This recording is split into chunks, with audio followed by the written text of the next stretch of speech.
my name is Pooja and welcome back to my channel VK Awareness. So friends, आज के इस lecture में हम पढ़ने वाले हैं 60 लिविंग प्लांट्स यानी कि मैंग्रोव के बारे में कि ये क्या होते हैं, कैसे होते हैं और कहाँ पाए जाते हैं। तो चलिए लेक्चर को स्टार्ट करते हैं बिना देरी किए हुए।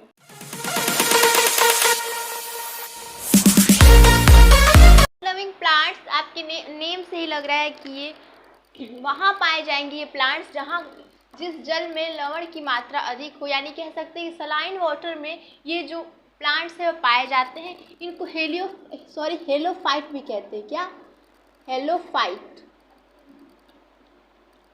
इनको हेलोफाइट भी कह सकते हैं और नेम से लग रहा है 60 लिविंग प्लांट्स, दैट्स मीन कि ये वहाँ पाए जाएंगे जहाँ सलाइन वाटर हो। सलाइन वाटर कहाँ पाया जाता है? समुद्र में पाया जाता है। यानी कह सकते हैं कि जो मैंग्रोव होते हैं इनको 60 लिविंग प्लांट को मैंग्रोव भी कहते हैं और हेलोफाइट भी कहते हैं। तो जो मैंग्रोव होते हैं वो समुद्र के किनारे ज्वारीय क्षेत्र में पाए जाते हैं। ठीक है, क्योंकि सलाइन वाटर में ही पाए जाएंगे, क्योंकि ये 60 लिविंग प्लांट है। सलाइन वाटर कहाँ पाया जाएगा? समुद्र में ही सलाइन वाटर होता है, इसलिए समुद्र के किनारे ही पाए जाते हैं। और ये जहाँ पाए जाते हैं वहाँ जल में लवण की मात्रा तो अधिक होगी, यानी कि जल में लवण की मात्रा अधिक पाई जाती है जहाँ ये प्लांट्स पाए जाते हैं। ठीक है, पर हमने यही पढ़ा है कि कभी भी किसी भी जल में या कहीं मिट्टी में भी जब लवण की मात्रा ज़्यादा हो जाती है तो वो जो प्लांट हो विकसित नहीं हो पाता है, क्योंकि वो जल को अवशोषित नहीं कर पाता है। जब जल को अवशोषित करता है तो उसमें लवण भी आने लगता है जिससे जल को अवशोषित नहीं कर पाता है। तो फिर ये जो 60 लिविंग प्लांट होती है कैसे ये डेवलप होती है सलाइन वाटर में, यानी आप कह सकते हैं लवण युक्त पानी में कैसे ये जो मैंग्रोव होते हैं या फिर आप कह सकते हैं 60 लिविंग प्लांट या फिर हेलोफाइट ये कैसे विकसित होते हैं। तो ये क्या करते हैं, ये कुछ सलाइन वाटर के अकॉर्डिंग कुछ अपने आप को ये क्या कर अनुकूलित कर देते हैं। अनुकूलित करते हैं, क्या करते हैं? सबसे पहले करते हैं कि ये लवण ग्रंथियाँ जो इनके पत्तियों में लवण ग्रंथियाँ पाया जाता है। जो इनकी पत्तियाँ होती हैं, जो मैंग्रोव होती है उनकी जो पत्तियाँ होती हैं उनके पत्तियों में लवण ग्रंथियाँ पाया जाता है, जिससे ये क्या करती है जल से लवण को निकाल देती है तथा पराशर साम्य बना रहता है। इसका मतलब यही कि इनके पत्तियों में लवण ग्रंथियाँ पाई जाती हैं और ये क्या करती है, लवण ग्रंथियाँ क्या करती हैं, जो भी जल है उसमें से लवण को निकाल देती हैं, जिससे जल को अवशोषित कर लेते हैं कौन? प्लांट्स। क्या? 60 लिविंग प्लांट जल को अवशोषित कर लेते हैं और लवण को क्या करती है, निकाल देती है, जिससे पराशर साम्य बना रहता है। यानी कह सकते हैं कि पराशर साम्य यानी कि जल अवशोषित हो जाता है। जब नॉर्मल प्लांट्स रहते हैं और मिट्टी या फिर जल में लवण की मात्रा जब अधिक हो जाती है, जब वो जल को अवशोषित करते हैं तो क्या होता है कि लवण भी अवशोषित होने लगता है, इसलिए क्या विकसित नहीं हो पाता, डेवलप नहीं हो पाता कोई प्लांट। पर इसमें क्या होता है, इसमें ये होता है कि इनके पत्तियों में लवण ग्रंथियाँ पाई जाती हैं, जो जब वो जल को अवशोषित करते हैं, जब लवण आता है तो उसको क्या करती है, निकाल देती है और जिससे पराशर साम्य बना रहता है, यानी कि जल अवशोषित हो जाता है। ये 60 लिविंग प्लांट अपने आप को ऐसे अनुकूलित कर लेती है। ठीक है, या कह सकते हैं 60 लिविंग प्लांट पराशर साम्य को बनाए रखने के लिए लगातार प्रोलीन, सार्बिटाल तथा ग्लिसरॉल जैसे रसायन का निर्माण करते हैं। इनके पत्तियों में जो लवण ग्रंथियां पाई जाती हैं या फिर ये क्या करते हैं, जो ये 60 लिविंग प्लांट होते हैं वो लगातार प्रोलीन, सार्बिटाल, ग्लिसरॉल जैसे रसायन का निर्माण करते हैं, जिससे पराशर साम्य बना रहे। इसका मतलब यही कि जो जल हो अवशोषित होता रहता है, विकसित होने के लिए वो अवशोषित हो जाए या फिर मतलब उसमें लवण जो है वो उसको नुकसान ना पहुंचाए, लवण निकल जाए। ठीक है, तो ऐसे ही अपने आप को क्या करती हैं, ये मेंटेन करती हैं जो भी मैंग्रोव होती है या फिर आप कह सकते हैं हेलोफाइट होती है, ये अपने आप को ऐसे ही मेंटेन करती है। तो हमने तो ये पढ़ लिया कि कैसे अपने आप को अनुकूलित करके मेंटेन करके और कैसे ये क्या सलाइन वाटर या लवण युक्त जल में अपने आप को कैसे डेवलप करती है। अब हम मैंग्रोव के बारे में कुछ और भी पढ़ लेते हैं। जैसे मैंग्रोव है, उस मैंग्रोव में जो मैंग्रोव की वो जड़ें या फिर मैंग्रोव के बारे में अच्छे से पढ़ लेते हैं। ठीक है, तो चलिए इसको पहले क्या कर लेते हैं, इरेज कर लेते हैं। तो डस्टर कहाँ है,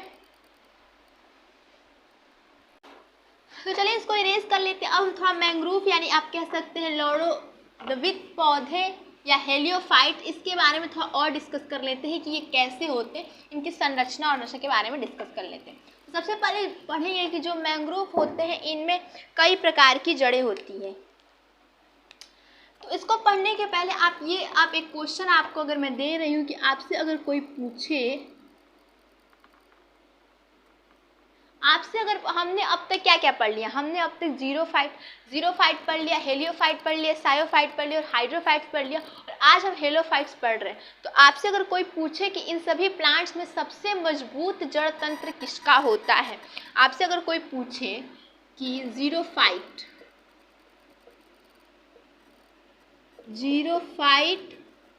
हेलोफाइट जो कि आज हम जिसके बारे में डिस्कस कर रहे हैं, ठीक है, हेलोफाइट या फिर हेलियोफाइट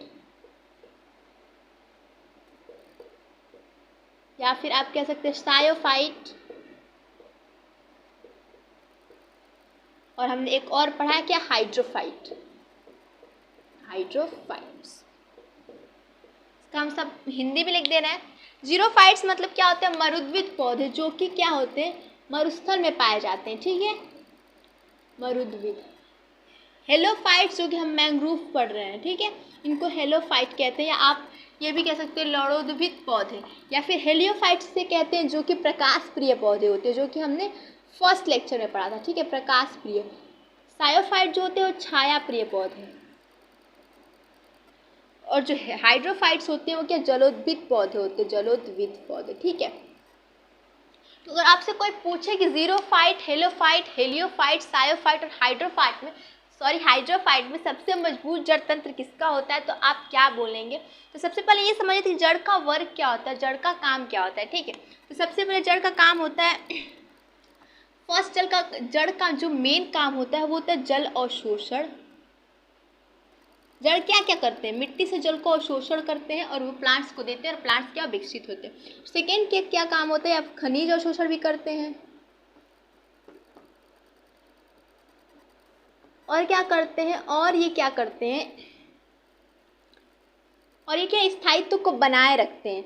कैसे स्थायित्व को बनाए रखते हैं, जो जड़ होते हैं इन्हीं की वजह से जो भी प्लांट्स होते हैं वो खड़े रहते हैं, अगर जड़ नहीं रहता तो प्लांट्स गिर जाते हैं, यानी कि जल स्थायित्व को बनाए रखते हैं, ठीक है। यही मेन इंपॉर्टेंट होता है, जड़ का मेन इंपॉर्टेंट वर्क यही होता है, ठीक है।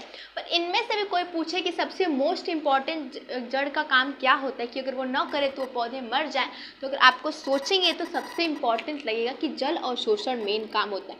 क्योंकि मान लीजिए कि आप ये कह सकते हैं कि कोई ऐसा जड़ हो जो कि स्थायित्व को तो बनाए रखता है, यानी कि उस पौधे को खड़ा तो रखता है लेकिन जल को अवशोषित नहीं कर पाता, तो वह पौधा वैसे ही मर जाएगा। या कोई ऐसा जो खनिज को अवशोषित करता है, पर खनिज को अवशोषण करके क्या फ़ायदा, जब जल ही अवशोषण न करे, यानी कि जल ही उसके पास न हो। यानी कि इन तीनों से आप ये देखने में लग रहा है कि जो जल अवशोषण का काम है जड़ों का, वो सबसे मेन इंपॉर्टेंट होता है। क्योंकि और मान लीजिए कोई पौधा ऐसा है कि वो जल अवशोषित कर लेगा, थोड़ा सा कम भी स्थायित्व है तो भी अपने आप को विकसित कर लेगा। लेकिन कोई ऐसा पौधा है जो कि जल अवशोषण नहीं कर पाया, तो ज़्यादा स्थायित्व लेकर भी क्या करेगा, वो एक दिन मर ही जाएगा। यानी कह सकते कि जो जड़ का मेन इंपॉर्टेंट काम होता है वो होता है जल अवशोषण करना, ठीक है। हम ये देखेंगे कि इस प्लांट्स में जल अवशोषित करने के लिए किसकी जो जड़ें सबसे ज़्यादा मजबूत होती हैं। तो आप इसको देखेंगे तो हाइड्रोफाइट्स क्या होता है कि जो जल में होती हैं, जल में क्या होती है, फ्लोटिंग करती रहती है, यानी तैरती रहती हैं। सायोफिट्स यानी कि छाया प्रिय पौधे, ये प्रकाश प्रिय पौधे। हेलोफाइट्स यानी कि मैंग्रोव जो हमने अभी पढ़ा कि जो कि सलाइन वाटर में होती है, और जीरोफाइट्स जो कि मरुद्भिद यानी कि डिजर्ट एरिया में पाई जाती हैं। तो आप यही कहेंगे जल अवशोषित करने के लिए ये इसकी जड़ें सबसे ज़्यादा नीचे तक गई होती है। क्यों इसकी जड़ें सबसे ज़्यादा नीचे गई होती है, क्योंकि हम जानते हैं कि डिजर्ट एरिया में जो वाटर है वो नहीं बहुत कम पाए जाते हैं, इसलिए इनकी जड़ें वाटर की खोज में बहुत नीचे तक गई होती है, इससे जीरोफाइट होता है। यानी आप कह सकते हैं कि जो जीरोफाइट प्लांट्स होती हैं वो जब उनकी जड़ तंत्र सबसे मोस्ट इंपॉर्टेंट होती है। तो एक क्वेश्चन है, अगर आपसे कोई पूछे कि जीरोफाइट, हेलोफाइट, हेलियोफाइट, सायोफाइट और हाइड्रोफाइट में सबसे मजबूत जड़ तंत्र किसकी होती है, तो आप बोलेंगे जीरोफाइट, क्योंकि जीरोफाइट डिजर्ट एरिया में पाए जाते हैं और सब उनकी जड़ें बहुत नीचे तक गई हुई होती है वाटर की खोज में, ठीक है। तो ये तो रहा एक क्वेश्चन, यानी कह सकते हैं कि अब हम चलेंगे कि जो मैंग्रोव होते हैं उसमें कितनी प्रकार की जड़ पाई जाती है, ठीक है। मैंग्रोव तो देखिए मैंग्रोव में देखिए कई प्रकार की जड़ें पाई जाती हैं। मैंग्रोव में एक पाई जाती है सामान्य जड़, एक होती है सामान्य जड़। मैंग्रोव यानी कि हम किसकी बात कर रहे हैं, लौणोद्भिद प्लांट्स यानी साल्ट लविंग प्लांट्स जो कि समुद्र के किनारे पाई जाती है। सामान्य जड़ एक होती है प्रॉप रूट, प्रॉप रूट, ठीक है। और एक होती है स्टिल्ट रूट, स्टिल्ट रूट, और एक होती है लास्ट होती है इसमें एक एक्स्ट्रा जड़ होती है जिसको कहते हैं न्यूमेटोफोर, न्यूमेटोफोर। ये जो जड़ होती है ये मैंग्रोव में एक्स्ट्रा पाई जाती हैं। देखिए ये जो सामान्य जड़ है और जो ये सामान्य जड़ है ये तो जल अवशोषण करने के लिए और खनिज अवशोषण करने के लिए होती है। ये जो प्रोप रूट होती है और जो स्टिल्ट रूट होती हैं वो किसके लिए होती है? मैंग्रोव के स्थायित्व को बनाए रखने के लिए होती है, ठीक है, स्थायित्व को बनाए रखने के लिए होती है। और ये जो होती है उसके श्वसन के लिए होती है, ठीक है। अच्छा, स्टिल्ट रूट किसे कहते हैं? स्टिल्ट रूट उसे कहते हैं जैसे कि आप गन्ने में देखे होंगे कि गन्ने का जो ऐसे जड़ होता है उसके साइड तने से भी ऐसे निकला हुआ कुछ होता है, ठीक है, ऐसे निकला हुआ रहता है। ये क्या करता है? ये मिट्टी को बांधे रखता है। ये इसी को स्टिल्ट कहते हैं, इसी को स्टिल्ट रूट कहते हैं। ये क्या करते हैं? ये मिट्टी को बांधे रखता है, ठीक है।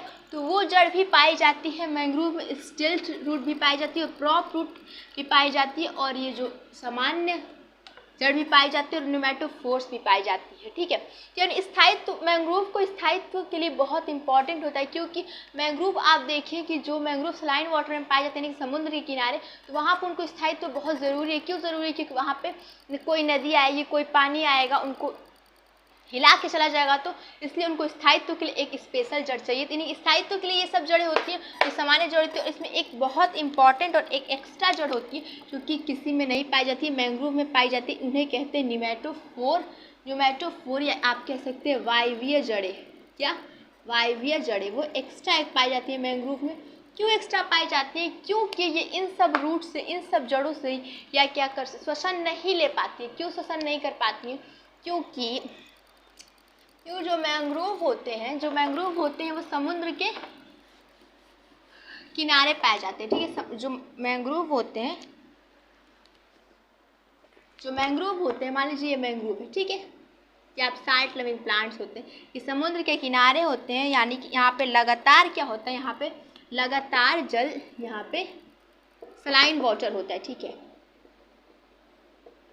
तो जब सलाइन वाटर होता है तो हम जानते हैं कि सलाइन वाटर में क्या होता है कि डिज़ोल्व ऑक्सीजन की मात्रा कम होती है, यानी कि ऑक्सीजन की मात्रा सलाइन वाटर में कम होती है, इसलिए इनको श्वसन करने के लिए ऑक्सीजन नहीं मिल पाता है। तो इसलिए ये क्या करती हैं, इसलिए, और ये ना मिट्टी से नहीं ले पाती है ऑक्सीजन, और सलाइन वाटर में डिज़ोल्व ऑक्सीजन की मात्रा भी कम होती है। इसलिए ये क्या करते हैं, ये नेचर से कहती है कि हमें कोई ऐसा एक अलग प्रकार का जड़ दीजिए जो हमें डायरेक्ट वायुमंडल से ऑक्सीजन दे और हम अपने आप को विकसित कर सके, ठीक है। ये ऑक्सीजन कहाँ से लेती है? ऑक्सीजन या तो ये पत्तियों से ले सकती है, ठीक है, और डिजोल्व ऑक्सीजन की मात्रा इसमें कम रहती है, तो ज़्यादा से ज़्यादा पत्तियों से ले सकती है, पर पत्तियों से कितना लेंगी? ज़्यादा तो नहीं ले पाएंगी। इसलिए ये क्या करती है, एक विशेष प्रकार की जड़ ये उत्पन्न कर, अनुकूलन के हिसाब से नेचर इन्हें एक विशेष प्रकार की जड़ उत्पन्न करके देता है, जिन्हें कहते हैं वायवीय जड़ें। जिससे ये क्या करते हैं, क्योंकि सलाइन वाटर में डिजोल्व ऑक्सीजन की मात्रा कम होती है, इन्हें ऑक्सीजन नहीं मिल पाता है, तो ये विशेष प्रकार की जड़ उत्पन्न होती है। कौन? न्यूमेटोफोर्स या वायवीय जड़ें, जो कि वायुमंडल से डायरेक्ट इनको ऑक्सीजन देता है और इससे क्या होती है, अपने आप को विकसित करती है। इसलिए आप कह सकते हैं कि मैंग्रोव प्लांट्स में एक विशेष प्रकार की न्यूमेटोफोर्स जड़ें पाई जाती हैं, न्यूमेटोफोर रूट पाई जाती है, यानी वायवीय जड़ें पाई जाती हैं। क्यों? इनको विकसित करने के लिए, ठीक है। क्योंकि इनको यहाँ पे ऑक्सीजन नहीं मिल पाता, क्योंकि सलाइन वाटर में डिजोल्व ऑक्सीजन की मात्रा बहुत कम होती है, इसलिए इनको ऑक्सीजन नहीं मिल पाता। इसलिए डायरेक्ट वायुमंडल से ऑक्सीजन लेने के लिए इनके पास इस विशेष प्रकार की न्यूमेटोफोर्स रूट होती है, या आप कह सकते हैं वायवीय जड़ें होती हैं इनके श्वसन के लिए, ठीक है। तो ये एक मैंग्रोव की एक विशेषता है, आप कह सकते हैं एक अनुकूलन है कि उनमें एक विशेष प्रकार की न्यूमेटोफोर्स जड़ें पाई जाती हैं, ठीक है। अब मैंग्रोव के बारे में कुछ और डिस्कस कर लेंगे। इसके पहले डिस्कस करने के पहले ये समझ लेते हैं कि जो भी इस पूरे पृथ्वी पर 3 प्रकार के जीव जंतु पाए जाते हैं या वनस्पति पाए जाते हैं, ठीक है। किसके आधार पे? जैसे मान लीजिए 3 प्रकार के पाए जाते हैं, जिन्हें फर्स्ट को, यानी कि जो वनस्पति या जीव या जंतु बच्चे पैदा करते हैं उनको कहते हैं कि वो विविपैरी है, और जो अंडा पैदा करते हैं उनको कहते हैं वो विपैरी है, और जो अंडा जो ऐसे बच्चे पैदा कर सकते हैं जो अल्प विकसित हो, जैसे कि कंगारू, तो उनको कहते हैं ओविविविपैरी। ठीक है, यानी कि आप इस वर्ड से भी आप रूबरू हो जाइए कि जो विविपैरी है, विविपैरी, इनको कहते हैं कि ये जरायुज है, यानी कि क्या कह सकते हैं कि ये बच्चे पैदा करते हैं, अपनी तरह ही बच्चे पैदा करते हैं। ठीक है, और सेकंड क्या होता है, एक होता है ओविपैरी,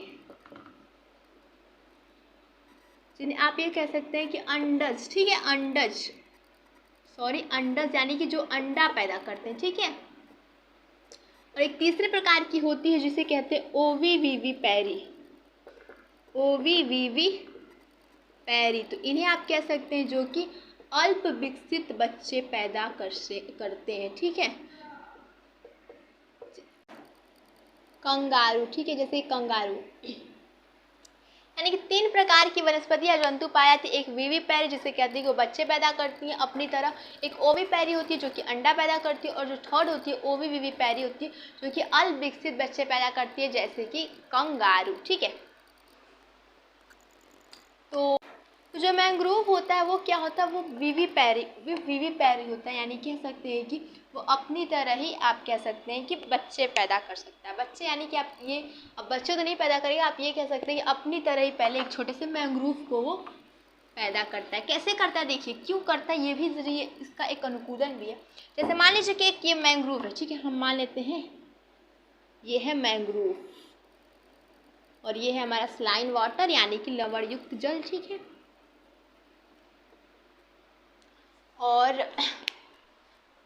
और ये मान लेते हैं कि ये है इसकी वायवीय जड़ें। ठीक है, न्यूमेटोफोर्स, जो कि इसको ऑक्सीजन देती है, क्योंकि हम जानते हैं कि सलाइन वाटर में डिजॉल्व ऑक्सीजन की मात्रा कम होती है, इसलिए। ठीक है,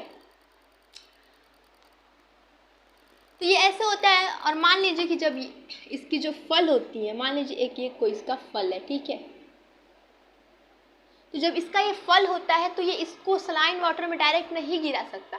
क्यों नहीं गिरा सकता, क्योंकि सलाइन वाटर में कोई भी बीज का अंकुरण नहीं हो पाता।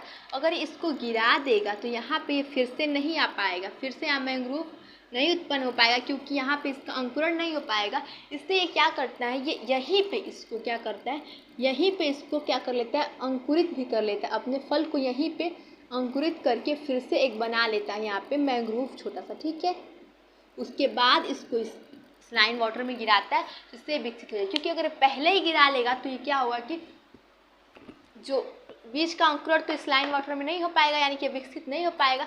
इसलिए क्या करता है, पहले इसका बीज का अंकुरण जब ये जब इसमें लगा हुआ होता है, मैंग्रोव में जब ये लगा हुआ होता है, तभी इसका क्या कर लेता है, इस यहाँ पे इसको बीज अंकुरित हो जाता है और इसको अपनी तरह मैंग्रोव छोटा सा बना लेता है, उसके बाद इसको गिराता है। तो आप ये मत कंफ्यूज हो गए कि ये तो हो गया कंगारू जैसा केस, बिल्कुल नहीं।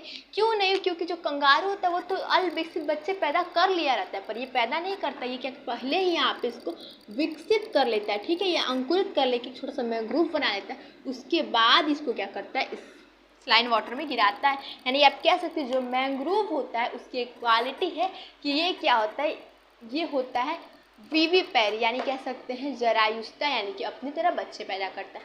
यही सब रहा मैंग्रोव के बारे में। आई होप फ्रेंड्स आपको वीडियो अच्छी लगी होगी। मैंग्रोव के बारे में आपने अच्छे से पढ़ लिया होगा, आप ये भी जान गए कि साल्ट लविंग प्लांट्स क्या होते हैं। अगर वीडियो अच्छी लगी तो वीडियो को लाइक कीजिए, चैनल को सब्सक्राइब कीजिए एंड शेयर कीजिए। Thank you.